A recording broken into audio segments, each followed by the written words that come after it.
कम से कम मुझे शर्म तो नहीं आएगी कि मैं सोने जाऊंगा कि यार एजाज, देश में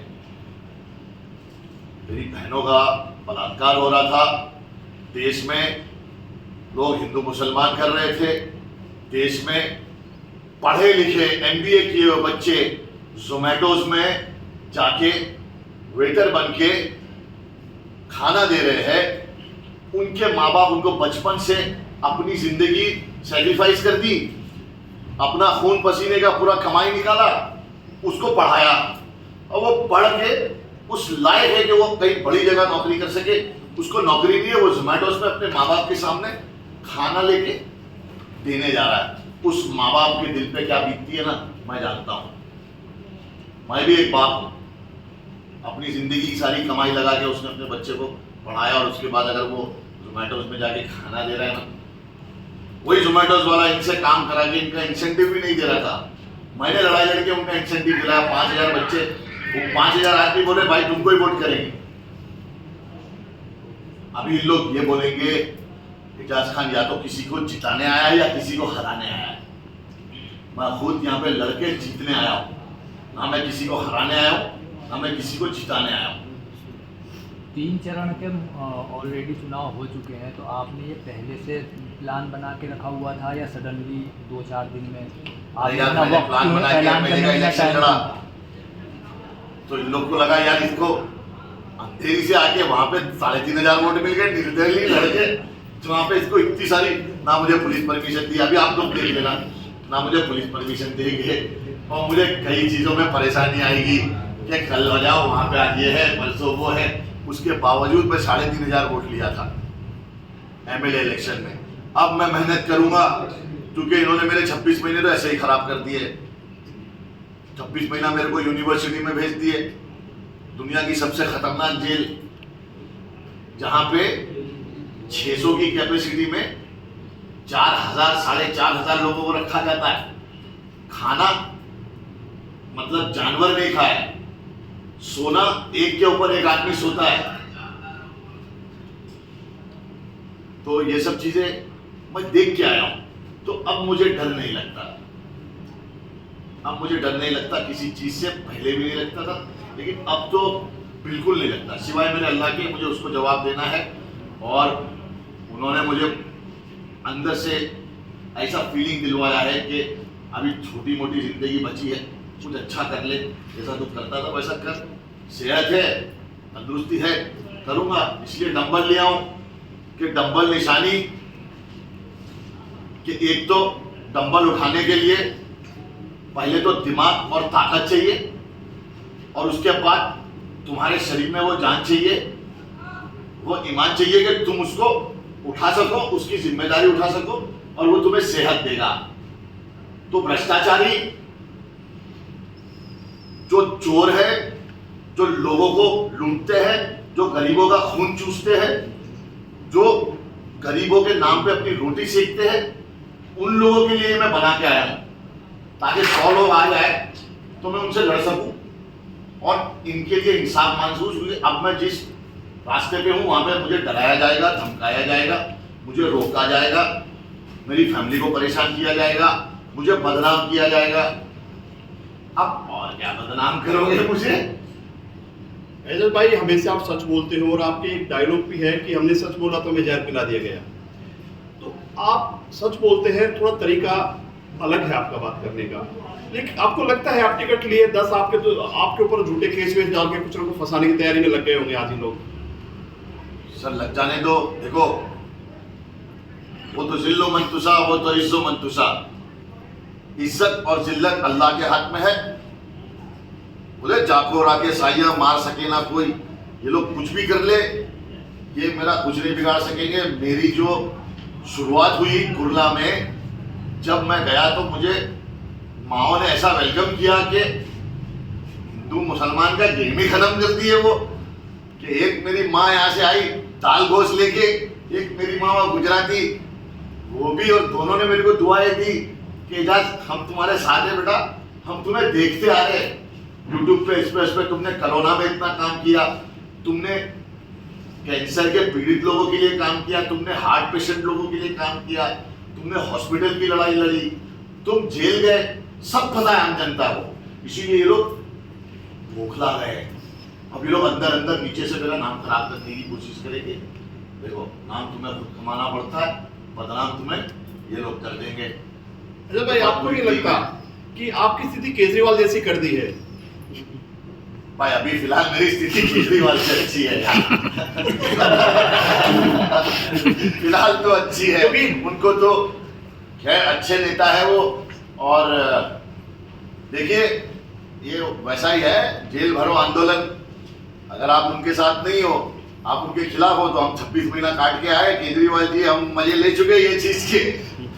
सर ये जानना चाहते हैं, उत्तर मध्य मुंबई मतलब वही क्यों, और उसका क्या विशेष, कोई जो लड़ता है उनके कुछ मुद्दे होते हैं, आपके मुद्दे क्या होंगे विशेष? और तैयारी क्या की है आपने, क्योंकि बड़ा क्षेत्र है, वक्त का मैं तो सर मेरे साथ जो है वो एक्सपीरियंस लोग जुड़े हुए हैं, मेरे जो भाई लोग हैं। जो कुर्ला में मेरा एक बच्चा है सैफ, जो मेरा छोटा भाई है, वो रोज 2000 बच्चों को खाना खिलाता है।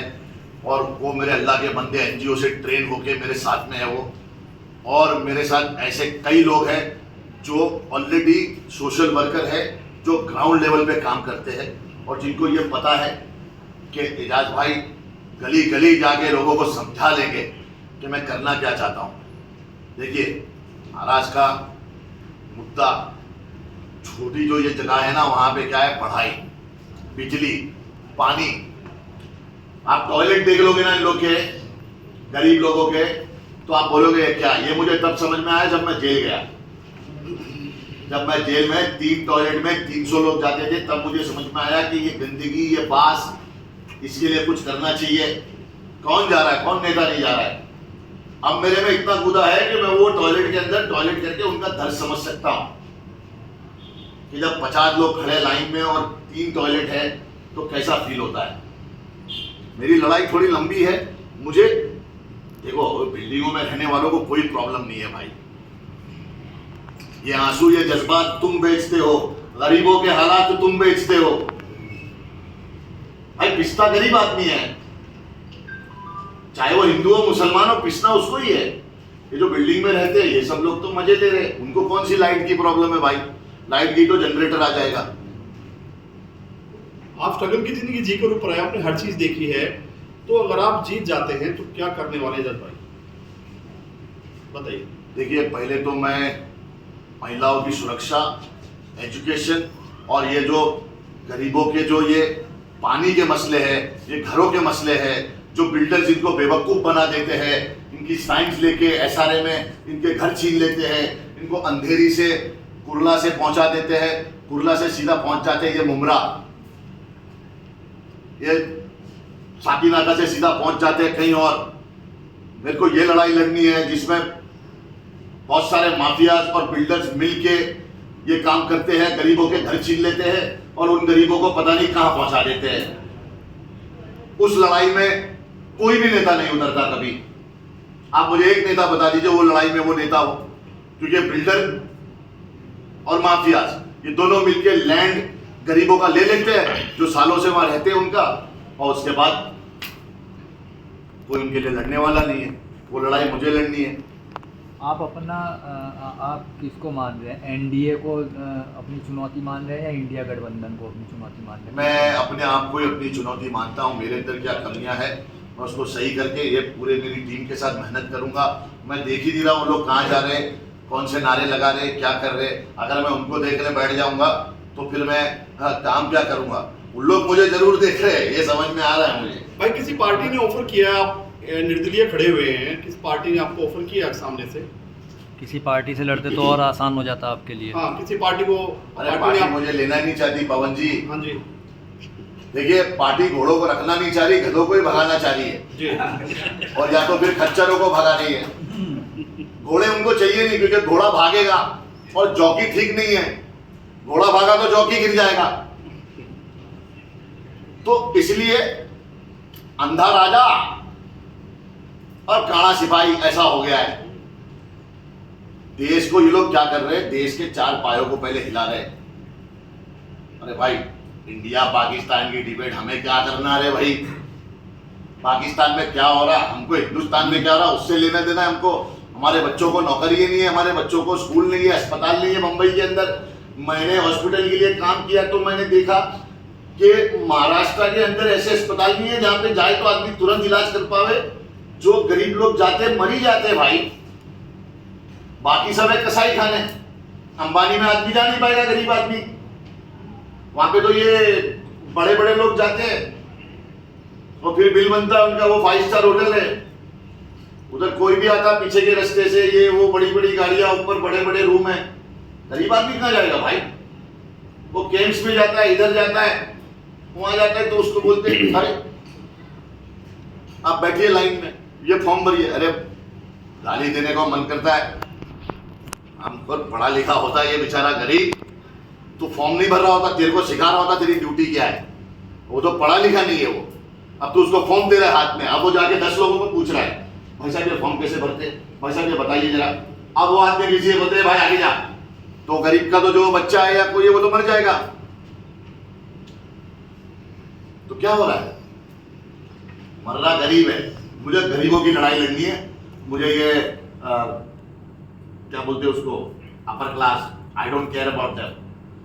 वो लोग का सब चल रहा है, उन लोग अपना टैक्स भर रहे, खा रहे, पी रहे, चोरी कर रहे, सब कर रहे।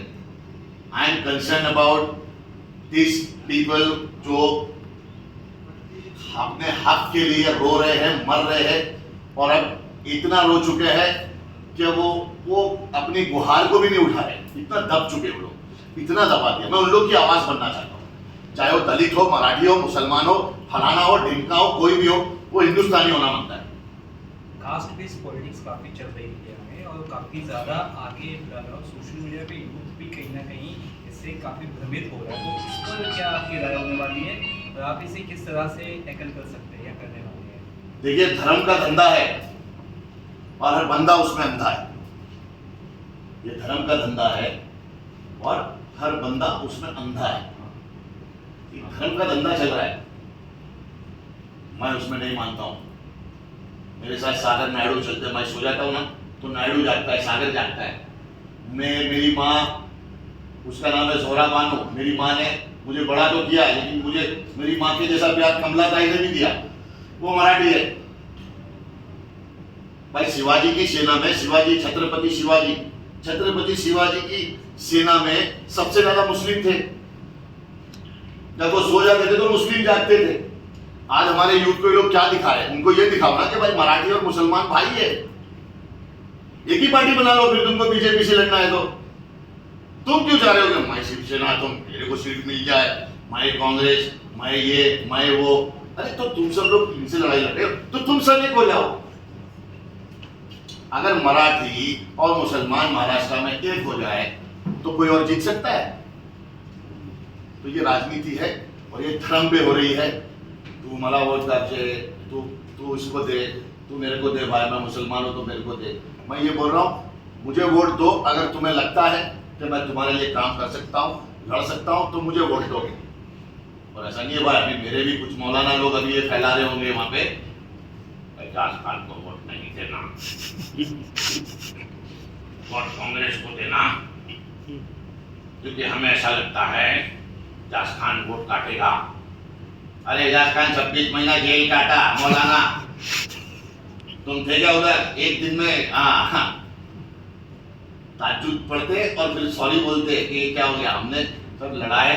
तो मेरे भाइयों, इस बार तुम्हारे दिल की सुनना, मौलाना बोले, पंडित बोले, किसी की मत सुनना, अपने दिल की सुनना और देखना कि कौन तुम्हारे लिए भाग के चेंज ला सकता है। राष्ट्रवाद पे वोट मत देना, मजहब पे वोट मत देना मेरे भाई। धर्म के लिए मत जियो, देश के लिए जियो। धर्म के लिए मत खेलो, देश के लिए खेलो। धर्म के लिए वोट नहीं, देश के लिए वोट देना है। दो, आप लोग चाहोगे तो सब यंग नेता होंगे, कोई भी डायबिटीज, ये वो, कैंसर लॉन्सर वाले नेता नहीं होंगे। ये आपके हाथ में है। दंगिस्तान है हमारा हिंदुस्तान, क्या हो गया है? सर मेरे साइड से एक लास्ट सवाल ये है, लोकसभा का जो इलेक्शन होता है वो प्रधानमंत्री बनाता है और बीजेपी का और उनके सहयोगी का क्लियर है कि माननीय नरेंद्र जी को बनाना है। विपक्ष का भी क्लियर नहीं है। माननीय नरेंद्र मोदी जी का जो कार्यकाल था क्या आपको पसंद नहीं है, इसलिए आप चुनाव लड़ रहे हैं? क्या कुछ बोलना चाहते हैं? श्री माननीय नरेंद्र मोदी, माननीय नरेंद्र दामोदर दास मोदी, वो बोल रहे थे मंगलसूत्र पे कोई बात बोल रहे थे हमारे प्रधानमंत्री जी, और मंगलसूत्र, क्या आपको लगता नहीं ये कोविड वैक्सीन से जितनी औरतों के पति मर गए उनका मंगलसूत्र नहीं? क्या आपको लगता नहीं है जितने किसानों ने फांसी लगा ली, आत्महत्या कर ली, क्या उन लोग का मंगलसूत्र नहीं है उनकी बहू बेटियों का? क्या जितने जवान देश के लिए बॉर्डर पे शहीद होते हैं उनकी बीवियों का, उनकी बच्चियों का मंगलसूत्र नहीं है? देखिए, किसान और जवान देश के रीढ़ की हड्डी है। क्या आपको लगता है मोदी जी ये दोनों हड्डियों को संभाल रहे? मोदी जी किसको संभाल रहे? जो भी बड़े बड़े चोर है इस देश के, वो बीजेपी में तुम्हें मिल जाएंगे। जो बड़े बड़े रेपिस्ट है इस देश के, वो तुम्हें बीजेपी में मिल जाएंगे। अब तो ये हो गया है कि ऐसा है कि किसी ने अगर 10-12 हजार, 15 हजार, 1 लाख करोड़ का घपला किया है तो मक्का उसे टिकट मिल जाएगी बीजेपी में। और अब वर्षा गायकवाड़ जी भी, मुझे एक चीज उनकी बुरी लगी कि उनकी रैली में उन्होंने, वो सेक्युलर है, कांग्रेस पार्टी तो सेक्युलर है, चलो कहती है मुसलमानों के हमदर्द है, समझ में आता है, वो भी आपका वोट बैंक ये मुसलमान, नहीं तो आप मुसलमान को सीट दे देते, किसी एमपी मुसलमान को खड़ा करते, लेकिन वो आप वोट बैंक ही है, वो आपका खेल है। तो आप अपनी रैली में जय श्री राम के नारे लगवा रहे थे। ये सेक्युलरिज्म नहीं हुआ तो फिर आप खुल के जो है वैसे वोट मांगिए, ऐसे चल के वोट मत मांगिए। तो धर्म के नाम पे राजनीति करना बंद कर दीजिए। देश के लिए कुछ कर सकते हो तो आप इसमें आइए, वरना आप लोगों को कोई हक नहीं है। जस भाई, चुनावी एरिया अगर देखा जाए तो वो काफ़ी बड़ा है और दिन बहुत कम है, तो किस तरह से उसे कवर करने वाले हैं, लोगों तक कैसे पहुंचने वाले हैं, प्रचार किस तरह से करने वाले हैं और कौन कौन आपके साथ प्रचार? अच्छा, एक बात बताओ, अगर मैं तुम्हें 26 महीना एक जगह पे बिठा दूं, उसके बाद बोलूं बाहर आ जा, तो तू थकेगा, रुकेगा? नहीं रुकता आदमी भाई। मैं अंदर इतना प्लान बना के आया हूं ना, 6 दिन आदमी एक जगह पे बैठ जाए तो उसको ऐसा निकालेंगे ना तो ऐसा भागेगा। मालूम है, जानवर को गुफा में बंद कर देते, निकालते तो कैसा भागता है वो। अभी शेर को इन लोग ने गुफा में बंद कर दिया था, अभी लोग खोले शेर को, शेर अभी खाली दहाड़ेगा। मैं कहाँ सोने वाला हूँ भाई, मेरे को तो ऐसे भी इंसोम्निया है। मालूम है, ये बीमारी शाहरुख खान और अमिताभ बच्चन को है, और हमारे प्रधानमंत्री नरेंद्र मोदी जी को भी है, और वॉइस मेरे को भी है। तो अब तू समझ जा। अपनी कैंपेनिंग में किसको बुलाना पसंद करते हैं आप? अगर आप कैंपेनिंग करेंगे अभी, क्या अकेले करेंगे? ये बहुत बड़ा सवाल है। यार, मैं कैंपेनिंग में बिलीव नहीं करता हूँ कि आप ये स्टार को बुलाइए। ये मेरे सारे स्टार दोस्त हैं, सारे इन्फ्लुएंसर बच्चे मेरे दोस्त हैं। अब क्या मैं इनको बुला के अगर वोट मांगूंगा, मेरे को वोट दो, मेरे को वोट दो, तो मेरा खड़े रहने का मतलब ही क्या हुआ? मैं अपने लेवल पे मेहनत करके वोट लूंगा, बल पे बल अपना बल, इसलिए डम्बल लिया हूं मैं। बल पे बल अपना बल इसलिए लिया मैंने डम्बल, समझे कि नहीं समझे? आई विल फाइट,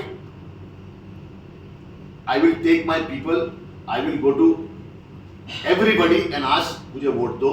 अगर आपको ठीक लगता है, मेरा ये प्लान है, मैं ये कर सकता हूं। और मेरे साथ सब यंग लड़के हैं, स्पोर्ट जूते ले लिए हम लोगों ने सबने, रुकने का कोई शॉट नहीं है, और हम लोग साइकिल ले लेके सब जगह जाएंगे। जनता को तकलीफ नहीं होनी चाहिए, नहीं तो शिवसेना और बीजेपी का रैली था तो इन लोग आपस में लड़ रहे, पूरे पब्लिक, वहां पे एक एम्बुलेंस थी, वो एम्बुलेंस को निकल नहीं पाया, बच्चा पता नहीं कोई बीमार था उसमें। तो ये सब तकलीफें जनता को क्यों? जनता के लिए कर रहे हैं जनता को तकलीफ। अभी तो आए भी नहीं और तकलीफ चालू जनता को। अभी कौन किसका बच्चा रहेगा, वो क्या रहेगा, उसको एम्बुलेंस को जगह नहीं, ये लोग लड़ते जा रहे। पुलिस परेशान इनकी वजह से। क्या हमारे पुलिस वाले इसलिए है सिर्फ कि इन लोग को रोकते रहे, लाठी लेके धक्के देते रहे? अरे तमीज से जाओ रे, तमीज से आओ। तो जनता को परेशान मत करो, जनता को सपोर्ट करो, जनता के लिए लड़ो। और मैं जनता के लिए हूँ, मैं गरीबों के लिए लड़ना चाहता हूँ और मैं लड़ूंगा। लास्टली एजाज खान कितने लाख वोटों से जीतेंगे, क्या माइंड में बिठा के रखा हुआ है? भाई एक बात बताऊं, कल सुबह तू और मैं उठेंगे कि नहीं ये मालूम नहीं है। तो वोट कितने आएंगे तेरे को अभी से कैसे बताऊं? मैं क्या कोई बीजेपी का कोई नेता हूं क्या? एक आइडिया तो सर मेरा एक सवाल है, गरीब जनता की सबसे बड़ी परेशानी होती है महंगाई।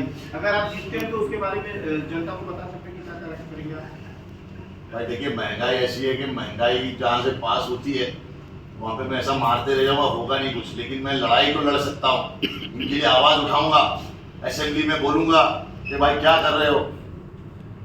अभी क्या है, देखो भाई, ये सूबे पे बैठे ठेकेदार है, इन लोग जब आते हैं तो अब मैंने ना दुनिया देख ली, ये लंदन अमेरिका ये वो वैसा वैसा। सच बोलूंगा तुम लोगों को, हर मॉडल खूबसूरत लड़की घुमाया, उस टाइम पे हीरो वाला फील था, वो सब किया, पार्टी किया, नाचा गाया, सब कुछ किया, दुनिया देखी, हर किस्म की गाड़ी चला ली, बाइक चला ली, किस्म की घड़ियां पहन ली।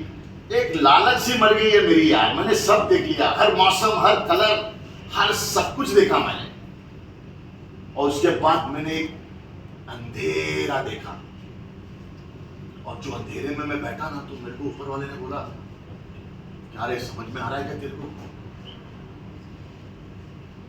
मैं सब बैठा हूं, इधर खटमल चल रहे ले, इधर सब चिल्ला रहे पब्लिक, लोग आपस में एक दूसरे को गाली दे रहे। मुझे लग रहा है यार कहाँ पे आ गया हूँ मैं यार। मेरा ऊपर वाला बोलता, पब्लिक के लिए कुछ कर, जैसा तू करता था पहले, अभी छोड़ के तू वापस क्या कर रहा है। फिर मैंने जेल में लोगों के लिए चार्जशीट पढ़ना शुरू किया कि मैं जेल में लोगों की मदद कैसे कर सकता हूँ। जिनको चार्जशीट पढ़ना नहीं आ रहा था, मैं उनकी चार्जशीट पढ़ के उनको पॉइंट बता रहा था। फिर जिनको अर्जी लिखना नहीं आ रहा था, उनके लिए मैं अर्जी लिखता था। जितने भी बुजुर्ग लोग जो अंदर फंसे हुए हैं, जिनको लोग भूल गए, घर वाले भूल गए, जज भी भूल गया उनको, मतलब 1 साल की सजा में 4 साल से अंदर है आदमी, उसको कोई इंसाफ नहीं है ना, उसका कोई बोलने वाला है। मैंने एक जज को लेटर लिखा, is my Lord, I am in your custody, my sentence is finished, still I am inside. वो जज वो पढ़ के ना, वो अरे बाप रे बाप, ये आदमी 4 साल से अंदर है, बोले इसकी 1 साल की सजा दी। वो उसको तारीख पे नहीं भेजे 3 साल, वो 3 साल तारीख पे नहीं गया तो वो छूटा भी नहीं बोलो। यानी कि 78 रोड जेल से आदमी की 3-3 साल तारीख नहीं लगती। अगर तारीख नहीं लगी तो आदमी छूटेगा कैसे? तो मेरे को वो सनी देओल का डायलॉग समझ में आया, जो पहले मैं डायलॉग के हिसाब से देखता था, तारीख पे तारीख, तारीख पे तारीख, तारीख पे तारीख, मगर इंसाफ नहीं मिलता। ये ऑनर मिलती है तो बस तारीख। फिर मुझे समझ में आया कि 26 महीने मुझे भी तारीखें मिलती गई। सर जिंदगी के 26 महीने बहुत कीमती होते। फिर समझ में आया कि देश के लिए कुछ करते हैं। बहुत बहुत शुक्रिया आप लोगों का। सर निर्दलीय तो लोग खड़े होते हैं और जीत भी जाते हैं, जीतने के बाद में कोई बड़ी पार्टी का ऑर्डर आता है उसमें घुस जाते हैं, क्या आप भी ऐसे ही कुछ करेंगे? ये सवाल अच्छा है तुम्हारा। अगर बात ऐसी आई कि किसी पार्टी में जुड़ना है, तब का तब देखेंगे, पहले जीत तो जाए, जीतने के बाद पता चलेगा क्या करेंगे। जब इंडिपेंडेंट आदमी चल सकता है, जब जीत सकता है, तो फिर पार्टी में काहे को जाने का? कैसी बात कर रहे हो जानू? खुद के बल पे जीत के आ रहे, बाकी इन लोग बोले हमारे पास आ जाओ, अरे चल रहे हैं। अकेला भी तो आदमी सूट पहन के जा सकता है कि I am here sir, I am also member of parliament. ये तो मेरे भाइयों के हिसाब में है कि भाई ना डायबिटीज है, ना शुगर है, ना कोई बीमारी है अल्हम्दुलिल्लाह, और ना कोई ऐसी कमजोरी है, ना कोई डर है कि बीवी बच्चे सब अल्लाह भरोसे छोड़ दिया हूं मैं। जो होगा देखा जाएगा। लड़ाई लड़नी है, जान जाएगी देखी जाएगी, जो जाएगा देखी जाएगी, लेकिन लड़ाई लड़नी है। जज भाई तो आप फिल्में वगैरह क्या छोड़ देंगे या एकदम फिल्में वगैरह छोड़ दे, गाने वगैरह आप करते थे? नहीं यार, अभी किसी छोड़ दिया तो मैं छोड़ दूं क्या? क्या बात कर रहा है? सब करेंगे ना भाई, लेकिन देश की सेवा भी तो करें। लोग क्या कर रहे हैं? एक ही चीज कर रहे हैं, खाली देश पे क्या हो रहा है भूल जा रहे। अरे कचरा ही तो है, देखो ना, सुबह में वो उठा के जाएगा। लोगों की सोच ऐसी हो गई है, अरे हम लोग टैक्स भरते हैं ना, स्वच्छ भारत, विकास, विकास खाली दोस्त लोग ही मिल रहे हैं मेरे को, ये विकास हो रहा नहीं है किसी का। खाली दोस्त लोग मिल रहे हैं कि ये विकास है, ये विकास बहल है, ये विकास सिंधे है, ये विकास, विकास कहाँ है? हो ही नहीं रहा है, जैसे पवन चल ही नहीं रहा है। भाई ये डिसीजन जो आपका कैसे ध्यान में आया कि मतलब कुछ तो आपको एक बार हुआ कि नहीं करते हैं, छोड़ो, क्योंकि आपको ऊपर अबे तू आया तो था मेरे एमएलए इलेक्शन में, तू मेरे अल्लाह के बंदे में, तेरे से ज्यादा मुझे कौन जानता है? वही तो कह रहा हूँ तेरे दोबारा। को ऐसा आके यहाँ पे बोलना चाहिए कि एजाज खान क्या है भाई, मैंने इसकी लड़ाई नहीं, हमने आपका स्ट्रगल से लेके आज तक सब चीज कवर की है। बस वही बोल रहा हूँ, तुमसे ज्यादा मुझे कौन जानता है मिस्टर पवन? पवन को बढ़ाओ तो एक साथ में मीडिया आपके। पवन को स्टार प्रचारक रखेंगे आप? नहीं ये भाई मेरे को 5000 वोट कम आ जाएंगे। ठीक है सर, थैंक यू यार, थैंक यू सर। चलो भाई बहुत काम है, एक कर लो। अब आप लोग जानते हैं। हैदर भाई एक इंटरव्यू बजान रहे